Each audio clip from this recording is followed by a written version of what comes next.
Les séances de tir à l'arme de guerre. Ici travaillent les spécialistes de la lutte contre le trafic d'armes. C'est le laboratoire de la police scientifique de Lyon. Alors nous sommes ici dans ce qu'on appelle une collection d'armes. Des milliers d'armes, des pistolets, des fusils mitrailleurs, des fusils à pompe, tous proviennent de saisies. Et dans ces râteliers, de plus en plus de Kalachnikov, devenue l'arme privilégiée du grand banditisme en France. Ici, un modèle Ours qui a pris cette vidéo. Il arrive rue de Charonne. Faites pas venir. Ça tire. Ça tire, gros. Ça tire, recule. Recule, gros, ça tire. Il vient de comprendre. Un peu plus loin, devant lui, des hommes tirent à l'arme automatique. Pas prendre une balle perdue, gros. Les ouais, ils sont devant. Qu'est-ce qu'il tire? Ça marche pas, quoi.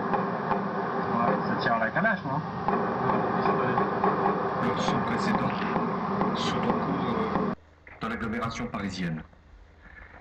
Il y a plusieurs dizaines de tués. Il y a beaucoup de blessés. C'est une horreur. Nous avons, sur ma décision, mobilisé toutes les forces possibles pour qu'il puisse y avoir la neutralisation des terroristes, et la mise en sécurité de tous les quartiers qui peuvent être concernés. J'ai également demandé qu'il y ait des renforts militaires. Ils sont en ce moment sur l'agglomération parisienne pour être sûr qu'aucune attaque ne puisse de nouveau avoir lieu. J'ai également convoqué le Conseil des ministres. Il va se tenir dans quelques minutes. 2 décisions seront prises.